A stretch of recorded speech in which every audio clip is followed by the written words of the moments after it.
Welcome to Keys to the Future. I'm your host, Gabby Coe.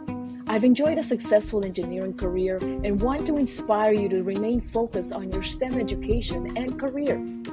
Join me as I chat with amazing guests who are shaping the future and sharing their journeys to inspire yours. Ready to unlock your potential? Let's dive in.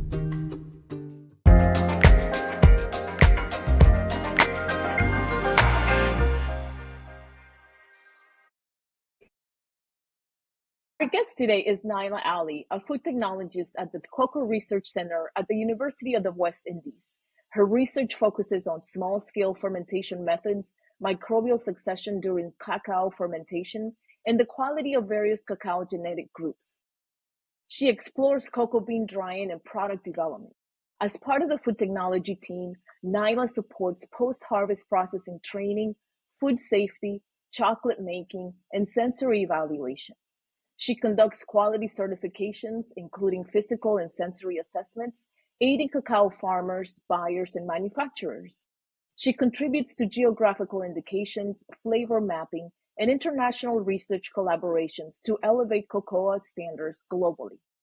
Naailah holds a Bachelor's of Science in Agriculture and both master's and doctoral degrees in food science technology from the University of the West Indies. Welcome, Naailah, and thank you so much for sharing your exciting line of work with us. Thank you for having me. I'm really excited to be here talking to you. Your role at the University of the West Indies Cocoa Research Center sounds so fascinating, so let's dive right in. Can you share more about what you do there and what inspired your journey into the cocoa research? So, I work on the food technology team at Cook Research Center at the University of the West Indies, and it's a small team, comprises 8 people, including myself. And we work in several areas, mainly research, first and foremost. So, we're heavily involved in that area, but we also do a lot of work in terms of outreach and commercialization. And I'll just describe a little bit what I mean by that. So, in terms of research, main areas would kind of involve everything from harvest of the cocoa pod until you get to developing specific products. So, we work along the entire value chain. My area is mainly post harvest processing. So, I look at fermentation and drying, which are steps in the process of the conversion of cocoa beans into chocolate. So before you even get to the chocolate stage, you need to have fermentation and drying. So I do a lot of research in that area. In terms of commercialization, what I mean by that is that we have a suite of services that we offer to the public. And some of them being that we make 1 kilo blocks of cocoa liquor and chocolate. So liquor is like the roasted bean grounded into a coarse paste. It's a prerequisite for chocolate and it's used in a lot of drinks and so. It's non alcoholic, but we have these available for chefs and chocolatiers to purchase to use in their different formulations and recipes. So we support the local industry in that regard. And we do, of course, a lot of outreach. So we train farmers, we train chocolate makers, many stakeholders along the value chain. So that's just some of the work that I'm involved in the food, well, on the food technology team. And what inspired me to work in cocoa? I tell people I feel like cocoa chose me. I didn't really choose cocoa. I did an internship at Cocoa Research Center in 2004 when I was an undergrad student in agriculture, pursuing a degree in agriculture. And I think I just fell in love with the cacao tree, the products that you can make.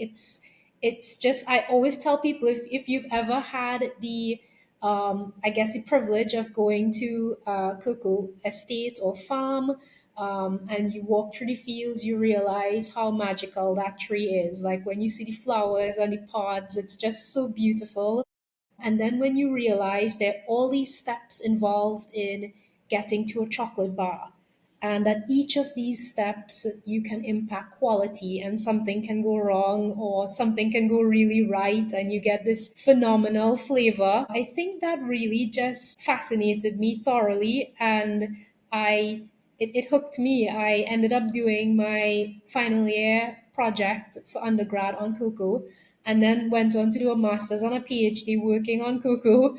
But I think it's also a combination of like luck and maybe my two mentors taking a chance on me. So I have to mention them, my team leader, Dr. Darren Suka, and CRC's director, Professor Pathmanathan Maharan.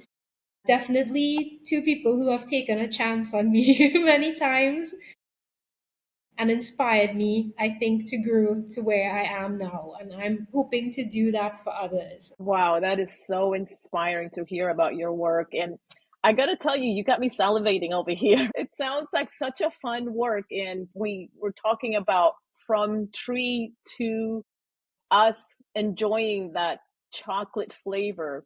It's so amazing. But let's talk about the bigger picture now. What is the mission of the Cocoa Research Center and how does it impact the global cocoa and chocolate industry? So, CRC's mission is to support sustainability in the cocoa sector, and that would be through management of genetic resources, so what we call conservation. We are custodians for the most diverse collection of cacao in the world. Not many people know that. Mm. It was a collection that was established in the 1980s. So basically, Trinidad was kind of like a hub. We had some research happening here since the Imperial College of Tropical Agriculture that predates the University of the West Indies.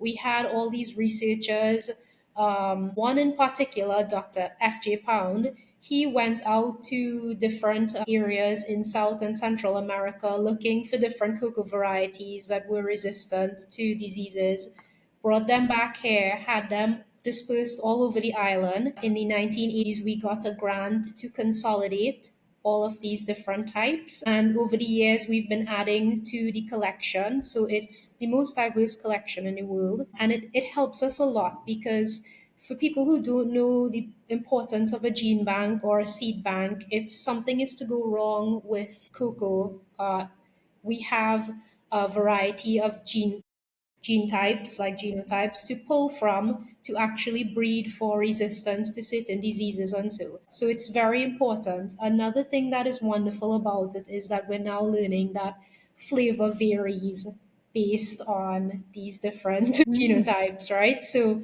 it's the perfect place to study that because we have them all growing in the same location, like under the same conditions.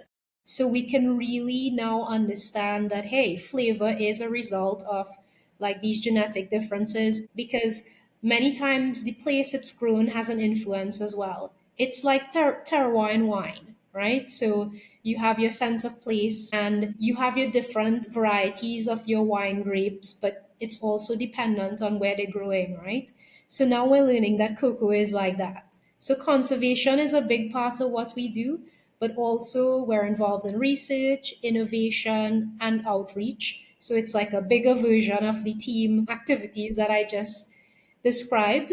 But the center itself is just not only food technology. We have a pathology team, we have a team dealing with genomics and different things. So we're really all through the sector, like every part of the cocoa industry. It sounds like your team is as diverse as the cocoa that you are custodians of. And I'm just curious, how many different types do you have at the So center? we have it in terms of trees, like varieties. So it's over 2,400. But the way that cocoa is classified is that you have genetic groups. So you may read about the traditional classification. So a lot of people talk about Forastero, Criollo, and Trinitario. If you go into many books, you'll see those are the three classifications that they use. But as of 2012, researcher Juan Carlos Montemayor and his team, they discovered that within the Forastero group, there's a lot more diversity than was initially thought. It's now, it was 10 genetic groups, and I think now it's, well, they call them genetic clusters, and now it's like 12, I believe. But maybe that's more a person who does genomics, that's their area of expertise. But yeah, so these different varieties or what we call accessions can be placed into those genetic clusters. But yeah, we have quite a lot at the gene bank. Wow, and it sounds like you have the varieties, like you said before, you are able to enhance your research and find additional techniques to prevent disease and other variations of the cocoa. Did I understand that right? Yes. So it's really what my director describes as the Noah's Ark for cocoa. You can really pull, you get the best of what is out there. You get a little piece of everything. So you can then use that, tweak that, look at the different varieties, see how they're resistant to certain diseases or pests. So it's like we have work set out for us for the rest of our lives. It's we're there investigating this gene bank in every way possible. Who's resistant to different diseases? Which trees? So right now, in the cocoa producing world, heavy metals are a pretty big deal. You hear a lot of people talking about cadmium uptake, and there's a team at CRC that does work on that as well. But we're learning that different varieties would uptake at different rates.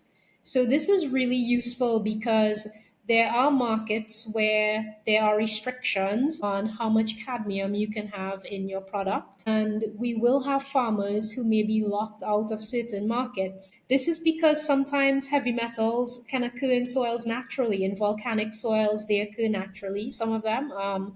So especially cadmium, or you might have places that are prone to flooding.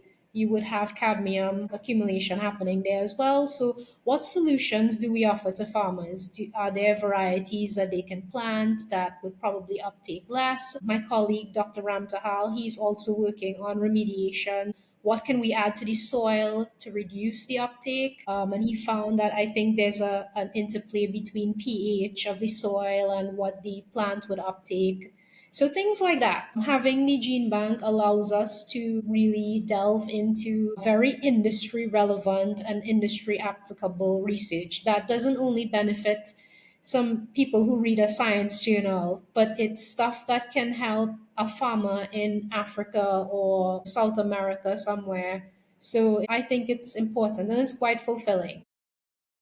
Wow, that's clear that the Cocoa Research Center plays a vital role in the industry. And so now I'm curious, and you kind of started to talk about how your background in STEM has shaping the chocolate industry, but how has your background in STEM shaped the work that you do there? I heard a little bit of chemistry, a little bit of biology. I want to know more.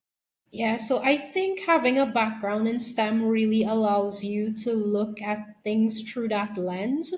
So we interact with a lot of stakeholders, and what I've found is that fermentation, drying, even chocolate making, it's viewed very much as an art rather than a science.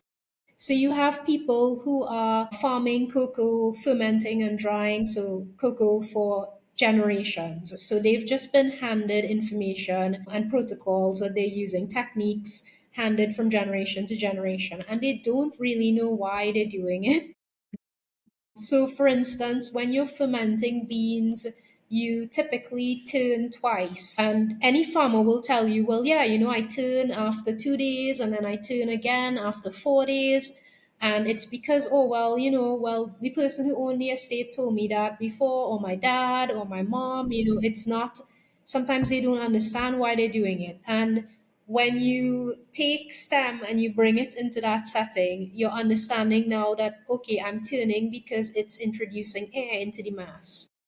And the air drives a certain microbial processes. Also, when we turn the beans, we also remove those pockets of microorganisms and we disperse it throughout the mass. So we're getting a more uniform fermentation. We're allowing the oxygen to come in and drive certain processes that we need to have a completion of fermentation. So when you view it through like a STEM lens, you understand the science behind why we're doing these things, and you would be surprised how many instances, how many scenarios there are like this. Even in chocolate making, you speak to a chocolatier and he or she will say, well, you know how the chocolate looks when it's tempered. It looks a certain way. Hmm. When you view that through a STEM lens, you know that, okay, it looks a certain way because it's at a certain temperature. You have a certain crystalline structure in terms of your cocoa butter, and you understand the science behind why it looks that way. So it's really bringing those principles, those things that are STEM based into what is kind of an art based area. And it's not that I don't think that art is great, it's great. There's a place for both, but I think that STEM really helps the stakeholders in both the farming and the chocolate making end of it to understand a bit more. Once you understand those fundamental things, those science things, the kind of building blocks, you can then really just adapt and innovate and troubleshoot. So if you're following the recipe and something happens and you don't know what to do, if it's very art based, you get very confused, right? But once you have that science knowledge, you know that, okay, it didn't work because, my particle size, or do I need to check particle size? Is that what this is about? So yeah, definitely I think STEM influences a lot with how I work daily there at the center. That's amazing. And I love that the way that you said science and on art, but I think it's science first and then the art. Maybe you're a bit biased. Yeah, we're a little bit biased, yes, but I mean, it makes sense to us. In my mind, as you're describing the art part, is I see the chocolatier getting all these chocolate creations that like they're pretty and very attractive to us, and that we want to go and eat a part of that creation. But before all of that happens, a whole lot of things need to happen to get to that point. I would say that we're right on maybe a little bit on bias, but we're right on the science before the art. But I love Yeah. that. I really love that. And definitely at the stage of the tree planting, how the trees, like the agronomy, like that stage, there are a lot of like traditions handed down as well, and people don't understand why they're doing certain agronomic practices. But you really do have to understand the science. You have to understand the soil. Yeah. So there's STEM in everything. Absolutely, every day. Like we see STEM. I mean, the roads that we Yeah. drive on, how we're communicating right now, it's technology. And so, yeah, STEM is everywhere. So, STEM certainly seems like a strong foundation for the work that you're doing. Can you give us an example of how scientific principles or engineering solutions come into play in your daily activities? Yeah. So, for example, I'll go back to fermentation again. Many things can go wrong during fermentation. And one of the things that when you say like engineering solutions, what I think about right away would be fermentation vessels. So, we've been traditionally, people ferment in different vessels based on where you're from. So, here in Trinidad and Tobago and in this region, we usually use these wooden boxes with a slatted base because during the fermentation process, you have a runoff of the pulp material because you have an increase in temperature, increase in acidification, and you have this runoff of the pulp, and it's called sweatings at that point. It's essentially a breakdown process. But sometimes you have very small quantities, and these wooden boxes don't really facilitate that fermentation. And if you were to kind of do, I guess, have a full look at the farmers across the globe producing cocoa, many of them are smallholder farmers. And now, with climate change, it's not just a hot topic, it's a real issue. We have I mean, the rainfall patterns are different, and it's definitely impacting the crop at certain times. So, you may have smaller quantities of cocoa than you would have had previously. Probably, we have some farmers saying that we used to have these two larger distinct crops where we have these massive amounts of wet cocoa beans coming in, and now some farmers are finding that they have these smaller quantities all through the year. If you put this into a large fermentation box, it gets lost. You have a larger surface area, so you have loss of heat. So you want to think about adapting these vessels to suit smaller quantities. So when I think about things like engineering solutions and how they come into play, we've been fiddling around with a lot of adaptations for fermentation boxes in terms of increasing insulation, in terms of like we have one prototype that's like stacked trays, and each tray is subdivided. And what we do is we can have smaller quantities in each tray and then stack them so that we create a mass effect. We have smaller box prototypes where we've played around with different types of insulators, that kind of thing. So you really do bring in the science to try and have this fermentation happening and some of the engineering solutions. We've also been doing some work with drying of beans. Traditionally, a lot of farmers will depend on the sun to dry their beans.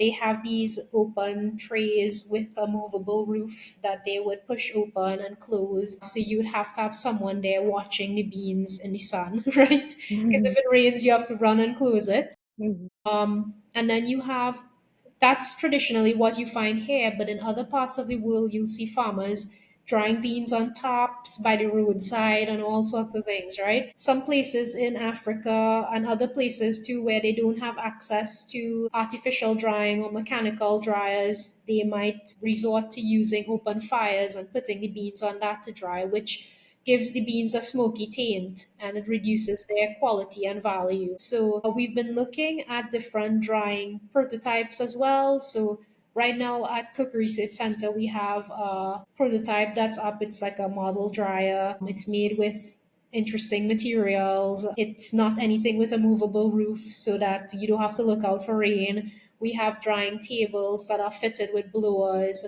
that you can adjust the wind speed and the temperature so that you can have drying happening even when it's raining outside. Tropical rain here can go on for like it rains or rains, right? So if you're a farmer and you've just finished fermenting your beans and you have to start drying, that's a very critical period. If you don't get it dried properly within a certain time frame, you could have things like mold growth. You could have over fermentation because the fermentation just never stops because it's not dry enough. And so these things impact quality. So we're finding approaches, well, like prototypes that we could design and have farmers come in and see them. And even we've had farmers like take measurements to build their own. So I think, yeah, that's definitely where we're applying some of the the engineering solutions. That's such an interesting example of STEM in action. Speaking of which, you kind of alluded to it a little bit. What role does STEM play in ensuring the quality and flavor of the cocoa products?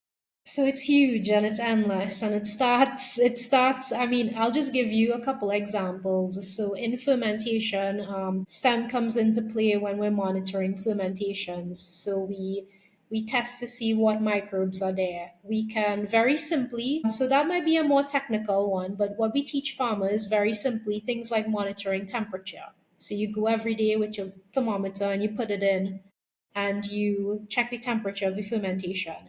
And you can actually, well, we plot graphs so we can see when it peaks and understand, we know which temperature it needs to get to for bean death to occur, which essentially means that germination is inhibited. The bean won't germinate. And also, you have the start of the processes necessary for fermentation, for the breakdown of the bean essentially. We also monitor pH, which clues us into if acidification is happening. So, do you have acids penetrating the bean?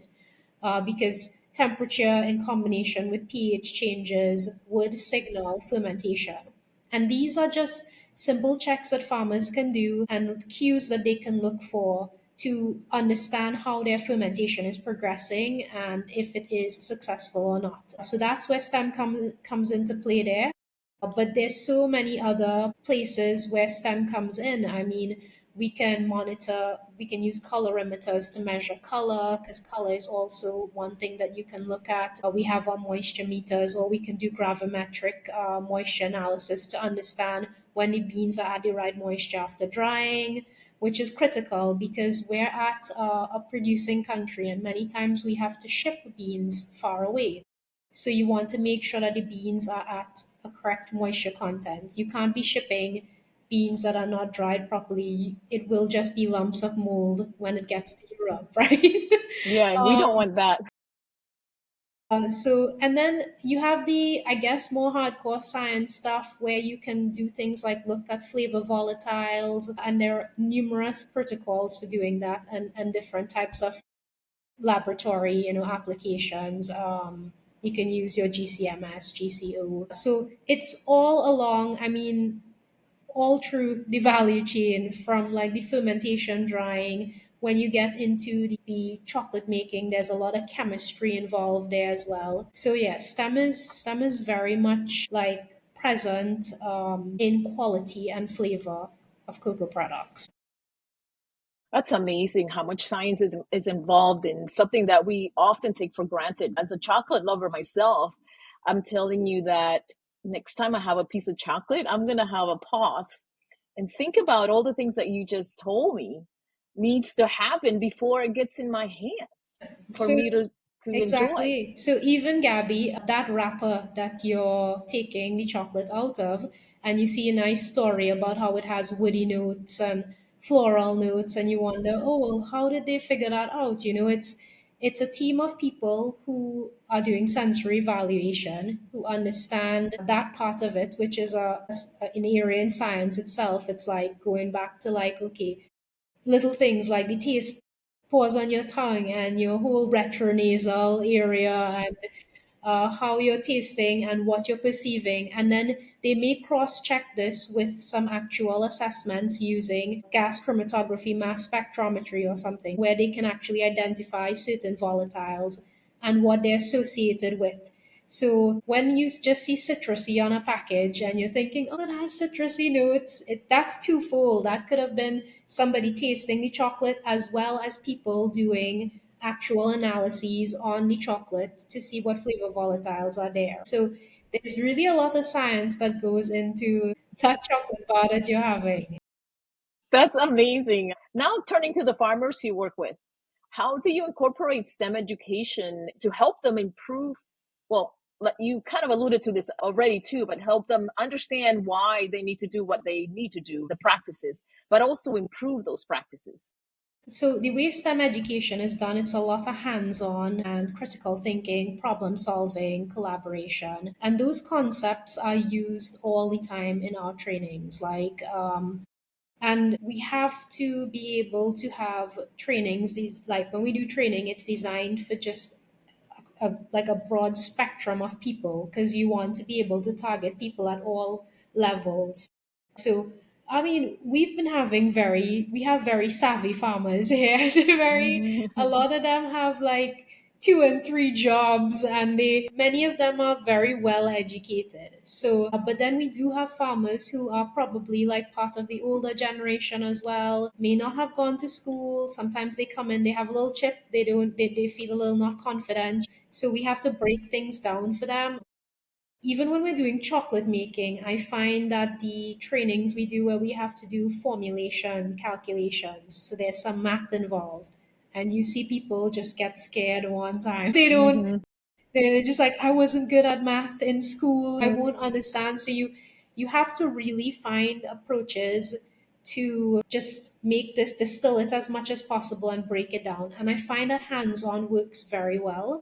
So the farmers who come in, they get to actually use the prototypes, they get to use the equipment. Many of them go out after and they buy their own thermometers and pH meters because they've actually had a chance to see it being used.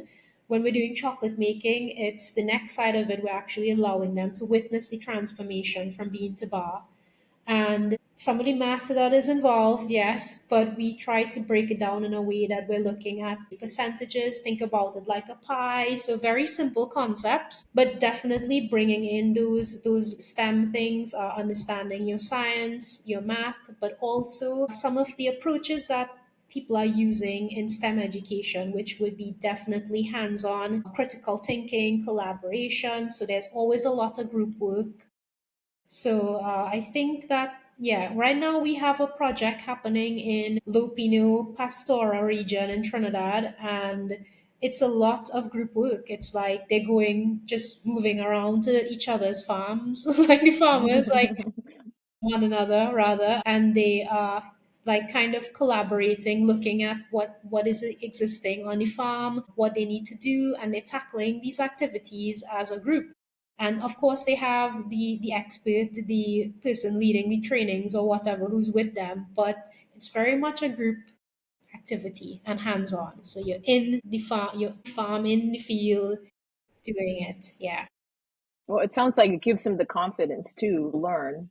Yeah. even though they may be a little bit shy or feel not confident that they know the math or the basics, but at least they are in a group and they're learning from each other.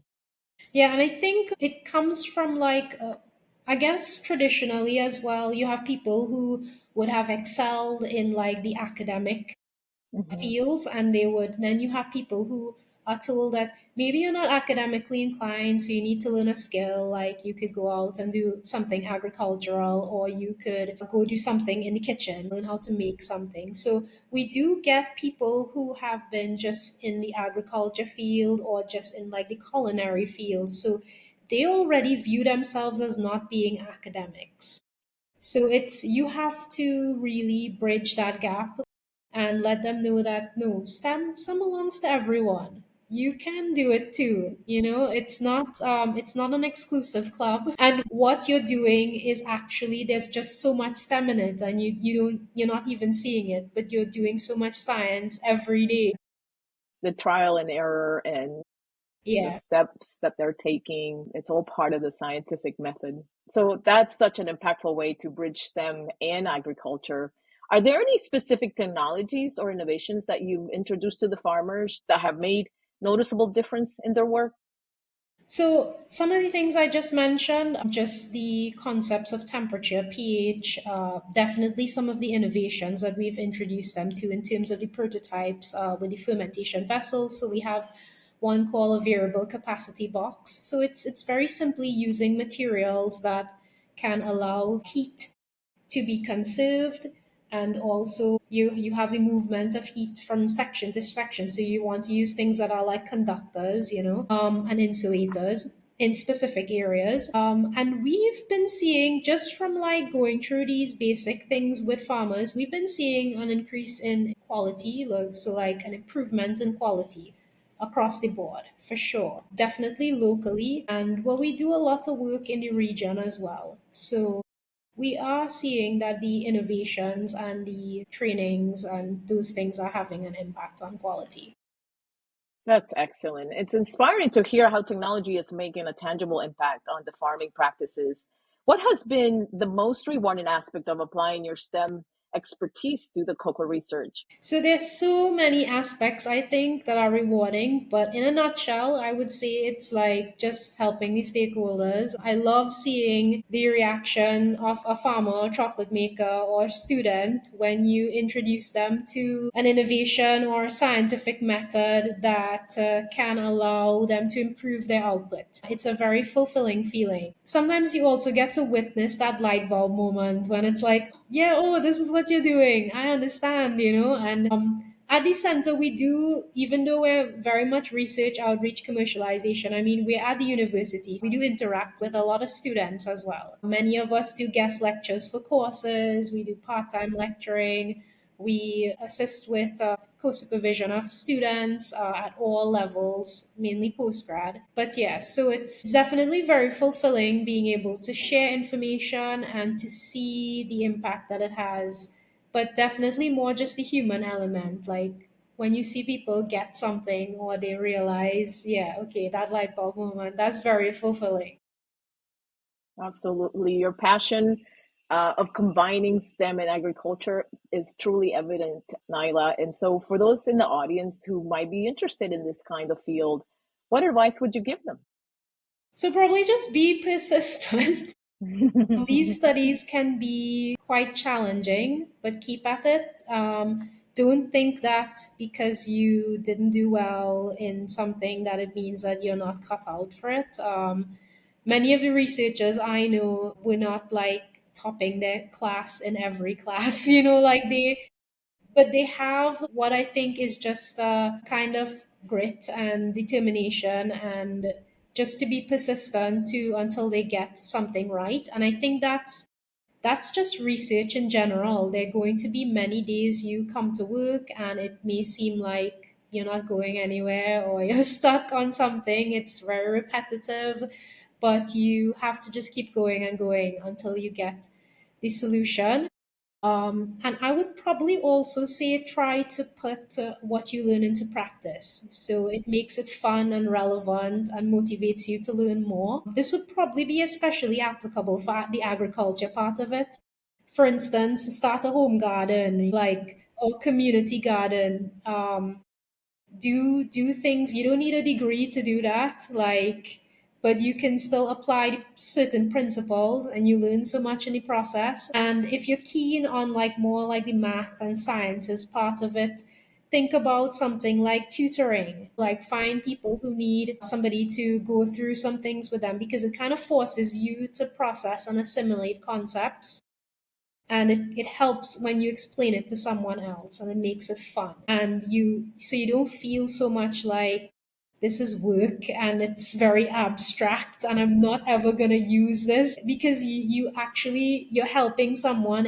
It just changes everything. So I would say if you're on your STEM journey, think about that. You don't have to be quite finished with your STEM journey to contribute. You can do that along the way. And I think it helps with propelling you through your STEM journey when you do that. Absolutely. So before we wrap up, how can listeners learn more about the Cocoa Research Center and support its mission? So we have a website. So it's sta.uwi.edu/CRU, I think. But you can just Google us, check us out on any of the search engines. Put in Cocoa Research Center. You can send us an email at sta-crc@uwi.edu. When you go to our website, you'll see there's sections for like research, outreach, conservation, and the different ways and means that you could get in touch with us, with the staff, or find out about what projects we're doing, or contribute to even the gene bank so that you help with our conservation efforts. Yeah, so we're out there. You could just check us out online. Thank you so much, Naila, for sharing your journey with the Keys to the Future community. I know our listeners will think differently about chocolate now. Definitely. When you have that, just think about the not only how long it takes to get to the chocolate bar, but the many hands that have to make sure that those beans are good to get to you for that chocolate bar that you're enjoying. Absolutely. Thank you again. Thank you for having me. And that's a wrap for today's episode. Don't forget to follow Keys to the Future on Apple Podcasts, Spotify, or wherever you listen to your podcasts for more inspiring stories and industry insights. Until then, keep innovating and stay curious.